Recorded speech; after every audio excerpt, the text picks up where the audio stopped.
Hello friends, मैं कंचन आपका अपने चैनल पे बहुत-बहुत स्वागत करती हूँ और आज हम इस वीडियो में अध्ययन करने वाले हैं जो हम कल पढ़े थे परिवहन मार्गों के प्रकार। तो परिवहन मार्गों के प्रकार में आज हम पढ़ेंगे जल मार्ग के बारे में। तो इस वीडियो में हम जल मार्ग के बारे में अध्ययन करेंगे। जैसा कि हम सब लोग जानते हैं कि परिवहन के सभी साधनों में हम देखें तो जो जल परिवहन होता है सबसे सस्ता होता है और सुलभ साधन माना जाता है। या प्राचीन काल से ही जल मार्ग का विकास है। जल मार्गों द्वारा लोग नावों के माध्यम से जितने भी स्थलों की खोज हुई है या फिर यात्राएं की जाती थी, जल मार्गों का बहुत प्रयोग किया जाता था क्योंकि सस्ता था और सुलभ था।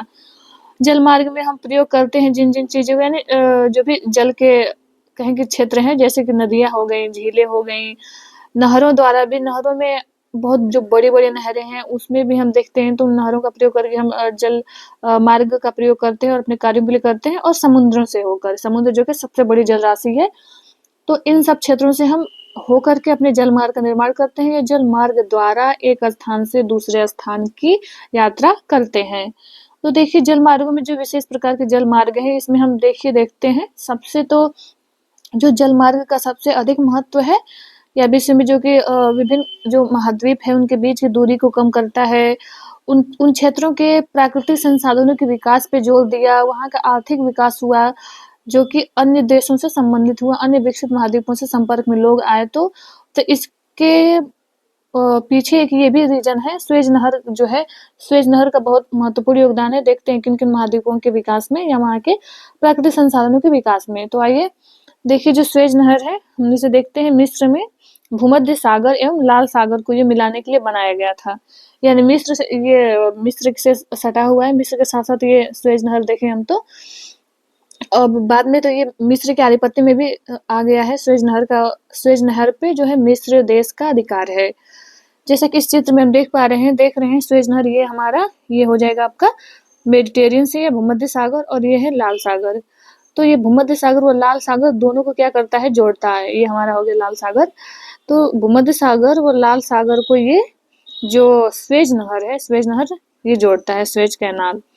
देखिए यहाँ पे हम देख पा रहे हैं यहाँ से ये जो एक सिनाई प्रायद्वीप है जो कि इजिप्ट यानी मिस्र का ही भाग था, तो इस स्थल को काट करके बनाया गया था, सुएज़ नहर का निर्माण किया गया था। तो इसका भौगोलिक स्थान देख सकते हैं मैप पे कि ये हमारा भूमध्य सागर और लाल सागर को ये जोड़ता है। वर्तमान समय में ये मिस्र के आधिपत्य में है। और देखिए एक तरह से हम ये भी कहें कि सुएज़ नहर हम कहें तो क्या कर रहा है, हिंद महासागर भी कनेक्ट कर रहा है, यानी जो लाल सागर है ये हिंद महासागर का ही तो भाग है, तो हम कह सकते हैं कि अप्रत्यक्ष रूप से ये हिंद महासागर को भी जोड़ता है। आगे देखिए ये एक तो ये हम जानते हैं ये नहर है तो ये कृत्रिम जल मार्ग है, यानी पहले से सुएज़ नहर नहीं था, बाद में मनुष्य द्वारा आवश्यकता पड़ी दूरी को कम करने के लिए, आर्थिक खर्चे बढ़ जा रहे थे, इस वजह से सुएज़ नहर का निर्माण मानव द्वारा इसकी खुदाई करके बनाया गया था, इसलिए ये कृत्रिम जल मार्ग है। आगे हम देखते हैं इस चित्र में, देखिए यहाँ पे हम और स्पष्ट दे रहा है, यहाँ पे हम देख पा रहे हैं ये हमारा हो गया भूमध्य सागर। देखिए ये हो गया भूमध्य सागर, ये हो गया हमारा लाल सागर, ये वाला भाग हो गया, और लाल सागर जो है जुड़ा हुआ है किससे, इधर हिंद महासागर से। तो ये होता है, और ये जो सिनाई प्रायद्वीप, इसे हम सिनाई प्रायद्वीप के नाम से जानते हैं इसे, और इसे काट करके क्या किया गया है, ये सुएज़ नहर का निर्माण किया गया है। तो इसमें स्पष्ट हम देख पा रहे हैं ये अफ्रीका महाद्वीप हो गया, एक तरह से हम कह सकते हैं कि सुएज़ नहर जो है इसको एशिया महाद्वीप व अफ्रीका महाद्वीप दोनों को ये अलग भी करने का कार्य कर रहा है, इसको जोड़ दिया गया है, काट करके बना दिया गया है जब से नहर का निर्माण कर दिया गया है। तो आगे हम देख रहे हैं, देखिए इसके बारे में हम जानकारी ग्रहण करते हैं। यह योजना जो है 1859 ईस्वी में अलेक्जेंड्रिया में स्थित एक फ्रांसीसी दूतावास के इंजीनियर यानी फ्रांसीसी इंजीनियर फर्डिनेंड डी लेस्प, तो फर्डिनेंड डी लेस्प्स के निर्देशन में आरंभ हुआ था 1859 ईस्वी में। इस नहर का जो उद्घाटन है यही 1800 हुआ था आपका, देख सकते हो 69 ईस्वी में, और इस नहर की जो लंबाई है 162 किलोमीटर है। सुएज़ नहर की लंबाई 162 किलोमीटर है। औसत जो चौड़ाई की बात करें तो ये है 60 मीटर और गहराई जो है इसकी 10 मीटर है। 1956 में इसका मिस्र सरकार ने राष्ट्रीयकरण कर लिया था। 1967 ईस्वी में संयुक्त राष्ट्र संघ ने क्या किया, इस राष्ट्रीयकरण को सहमति प्रदान कर दी थी और इस नहर में प्रतिदिन 100 जलयान आवागमन करते हैं। यानी प्रतिदिन हम देखें तो जो आवागमन या आने जाने वाले जलयानों की संख्या है लगभग 100। यह यूरोप को हिंद महासागर के नवीन जो प्रवेश मार्ग प्रदान करता है, यानी यूरोपीय देशों को, यूरोपीय कंट्री को इस हिंद महासागर में प्रवेश का एक मार्ग प्रदान करता है सुएज नहर। इसमें है कि जो लिवरपूल एवं कोलंबो के बीच जो प्रत्यक्ष समुद्री जलमार्ग की दूरी को ये उत्तमाशा अंतरिक्ष मार्ग की तुलना में लगभग ये 1600 किलोमीटर क्या करता है, दूरी की बचत हो जाती है। यानी कोलंबो जो कि हो गया हमारा श्रीलंका का एक बंदरगाह है, तो हम देख सकते हैं कि इसके और लिवरपूल दोनों के बीच की जो पहले उत्तमाशा अंतरिक्ष से यानी घूम करके अफ्रीका महाद्वीप के भाग से आते थे, तो अब क्या हुआ, सुएज नहर निर्माण करने से इन दोनों के बीच की जो दूरी 1600 दूरी की कम हो गई है या घट गया है। यानी समय भी बचेगा और दूरी भी कम तय करना पड़ेगा जलयानों को सुएज नहर से जो भी जल मार्ग आवागमन करेंगे। आगे दिया है कि इस नहर के सहारे एक रेल मार्ग सुएज तक जाता है और फिर इस्माइलिया से एक शाखा काहिरा जाती है और नील नदी से नौगम में ताजा पानी भी जो सुएज नहर है इसमें से इस नहर में इस्माइलिया में मिलती है। यानी इसी में ये भाग है और जो नील नदी हम देखते हैं कि मिस्र में से प्रवाहित होती है, तो उसका भी जल क्या है आकर के इसमें कुछ जल मिलाया जाता है सुएज नहर में, ताकि क्या है पानी का स्तर मतलब बना रहे, आवागमन के लिए सही रहेगा।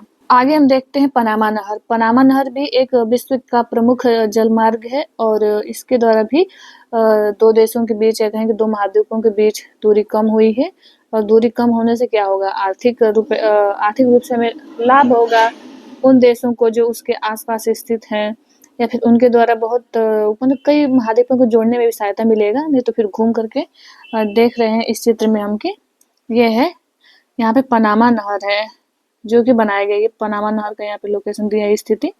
इससे क्या है हम देख सकते हैं, यदि अमेरिका की बात करूँ, उत्तरी अमेरिका का, तो अब ये नहीं था तो क्या करना पड़ता था, ये इधर हो गया हमारा, ये हो गया उत्तरी अमेरिका का पूर्वी भाग हो गया, ये हो गया पश्चिमी भाग। अब मान लीजिए ये न्यूयॉर्क हो गया पोर्ट पत्तन और ये हो गया सैन फ्रांसिस्को पत्तन।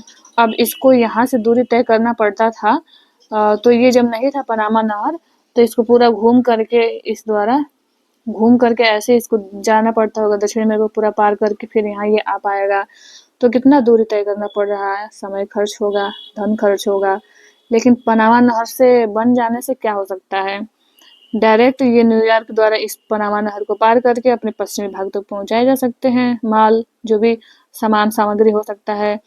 अफ्रीका से भी लोग आ सकते हैं, इधर हो गया, इधर यूरोप हो गया, तो यूरोपीय देशों के लोगों द्वारा भी दूरी कम हो जाएगा, घूम के नहीं जाना पड़ेगा, बल्कि क्या करेंगे उधर अटलांटिक होते हुए और पनामा कैनाल द्वारा क्या कर सकते हैं, इधर भागों को जोड़ सकते हैं।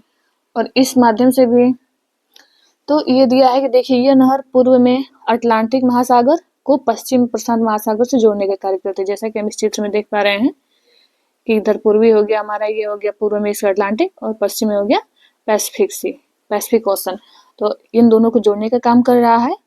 और पनामा नहर की लोकेशन नीचे प्रशांत महासागर और ऊपर की ओर कैरेबियन सागर, उत्तरी अमेरिका और दक्षिणी अमेरिका के मध्य निर्मित पनामा नहर का उद्घाटन 15 अगस्त 1914 को हुआ था। यानी पनामा नहर का जो निर्माण कार्य शुरू हुआ था ये हुआ था 15 अगस्त 1914 ईस्वी को।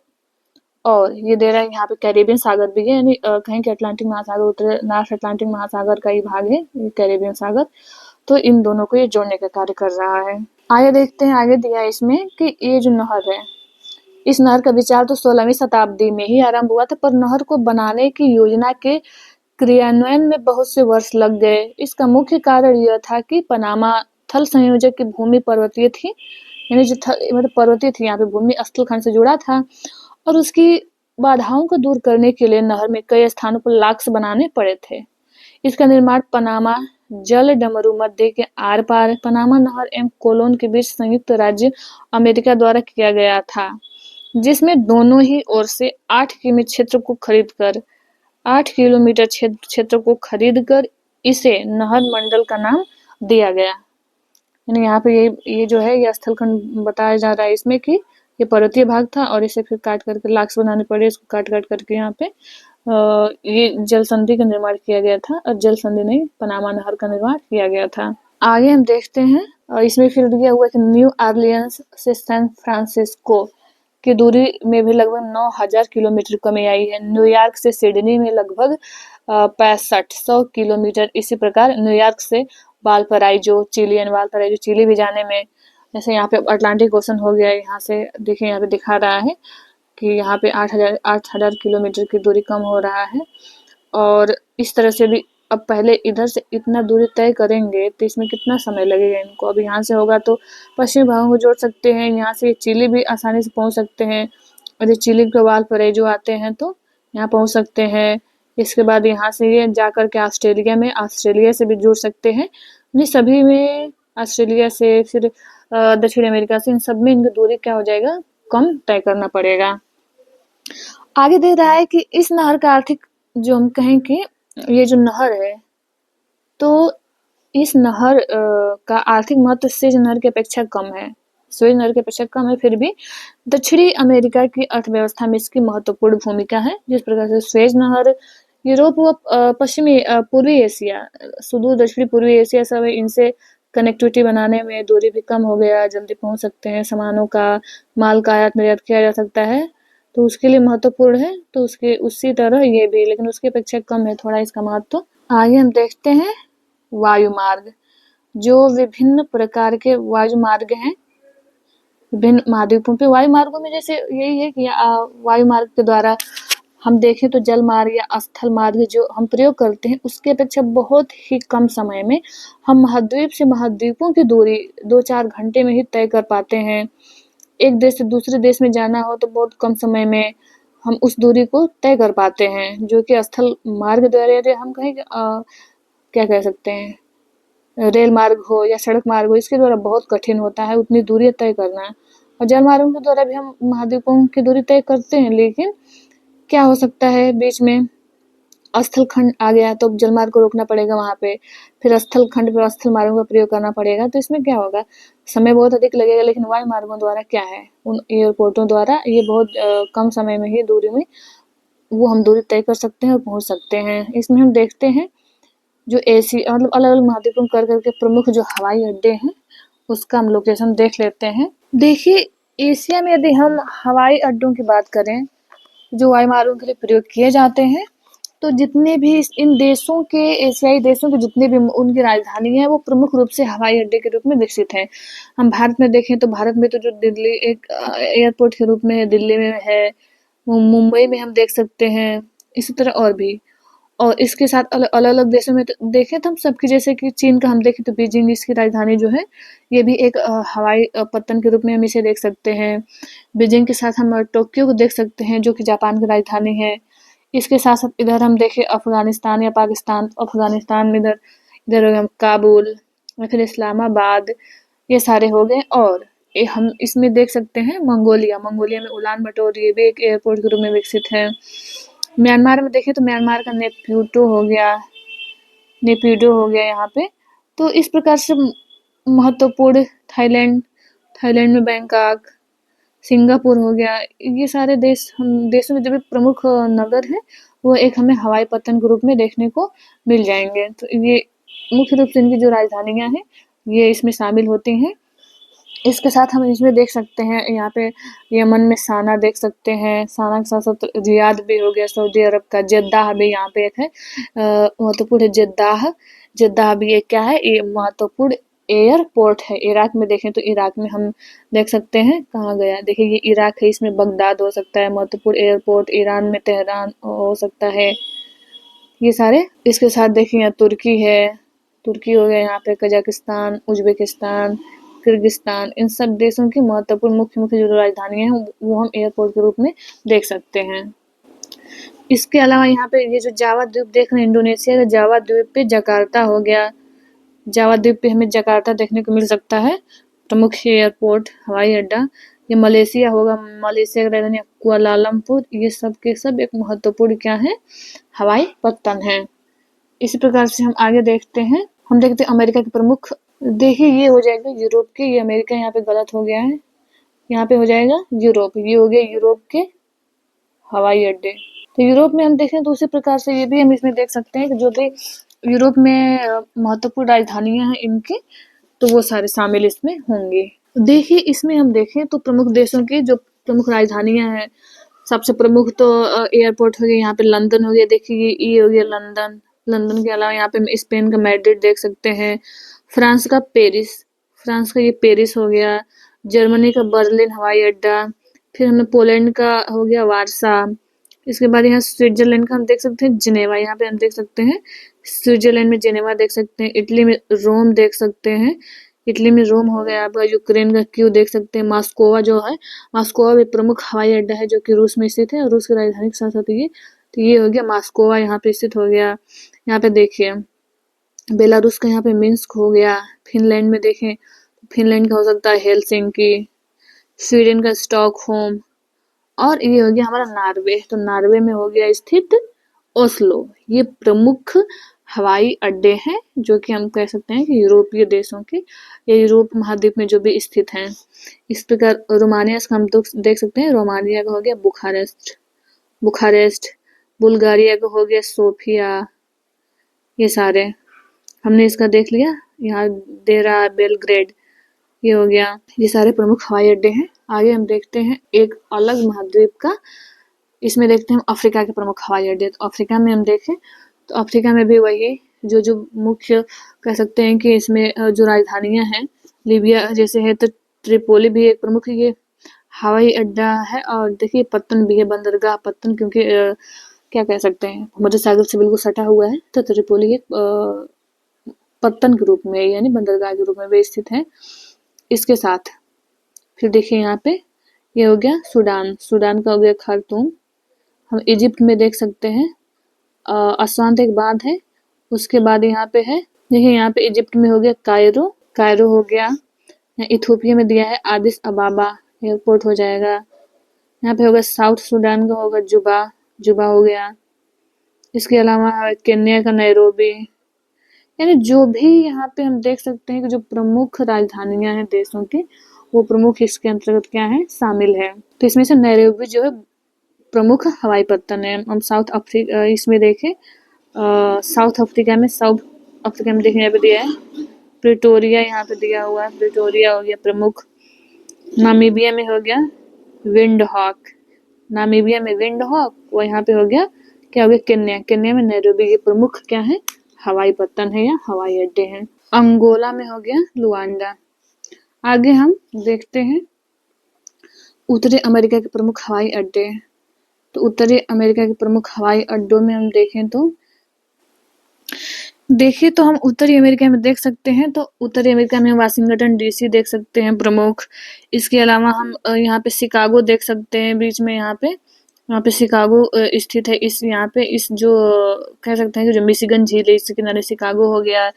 इधर हम सैन फ्रांसिस्को, इधर पूर्वी पश्चिमी इसके अमेरिका के पश्चिमी भाग में देख सकते हैं सैन फ्रांसिस्को देख सकते हैं। इसके नीचे हम लॉस एंजल्स देख सकते हैं, ये प्रमुख हवाई अड्डे हैं। इसके अलावा कनाडा में देखें तो हो गया ओटावा, ओटावा के अलावा क्यूबेक, क्यूबेक हो गया इसमें। और मैक्सिको में मैक्सिको सिटी, ये प्रमुख हवाई अड्डे में देखने को मिल जाएंगे उत्तरी अमेरिका में। उत्तरी अमेरिका के अलावा हम दक्षिणी अमेरिका में देखें तो दक्षिणी अमेरिका में भी इन देशों की जो राजधानियां, प्रमुख राजधानियां हैं वो हैं। देखिए इसमें तो प्रमुख हम सबसे पहले देख लेते हैं ब्राजील में, हमें यहाँ पे हमें ब्राजीलिया देखने को मिल सकता है। तो ब्राजील में ब्राजीलिया प्रमुख हवाई अड्डा हो गया। यदि हम अर्जेंटीना में देखें तो अर्जेंटीना में हमें यहाँ पे ब्यूनस आयर्स देखने को मिल जाएगा, ये हो गया ब्यूनस आयर्स। यदि यूरुग्वे की बात करें तो यूरुग्वे में यहाँ पे हम देख सकते हैं मोंटेवीडियो, मोंटेवीडियो जो हो गया। और सेंटियागो हम चिली में, चिली में सेंटियागो, सेंटियागो प्रमुख हवाई अड्डा हो गया चिली में। ब्राजील के अलावा यदि हम बोलीविया में देखें तो बोलीविया में लापाज हो जाएगा। पेरू में देखें तो पेरू में हो जाएगा लीमा, पेरू में यहाँ पे देखने को मिल जाएगा इसका लोकेशन लीमा का, तो लीमा हो जाएगा हमें। बोलीविया में लापाज हो गया। इसके साथ यदि हम इक्वेडोर की बात करें, इक्वेडोर, तो इक्वेडोर जो है यहाँ पे ये हो गया इक्वेडोर, इक्वेडोर का हो जाएगा क्यूटो, क्यूटो यहाँ की राजधानी होगी। कोलंबिया के हो जाएगा बोगोटा, कोलंबिया का हो गया बोगोटा। वेनेजुएला की बात करें तो वेनेजुएला का हो जाएगा काराकस, जो कि इधर है, हमें इसके उत्तर में देखने को मिल जाएगा। इसकी राजधानी है काराकस, तो ये भी प्रमुख हवाई अड्डा है। सूरीनाम हो गया, सूरीनाम में हो गया पैरामेरिबो, इधर हो जाएगा ये वाला भाग जो है। ये तो हो जाएगा फ्रेंच गुयाना, सूरीनाम का हो जाएगा पैरामेरिबो। इसके बाद जो गुयाना है, ये गुयाना का जॉर्ज टाउन यहाँ पे देखने को मिल जाएगा। ये प्रमुख प्रकार के हवाई अड्डे। इसके अलावा ये पराग्वे हो गया, तो ये हो गया बीच में पराग्वे, तो पराग्वे में भी एक हवाई अड्डा है। ये हो गया असुनसियन, असुनसियन यहाँ पे देखने को, इसका लोकेशन हमें देखने को मिल जाएगा दक्षिणी अमेरिकी भागों के। इसके अलावा तो ये प्रमुख प्रकार के हम हवाई अड्डे देखे हैं इसके। तो अब हम मिलते हैं नेक्स्ट वीडियो में। आपसे हम्बल रिक्वेस्ट है कि इस चैनल को सब्सक्राइब कर लें, अपने दोस्तों को भी शेयर करें, और ये वीडियो देखने के लिए आप लोगों का बहुत बहुत धन्यवाद।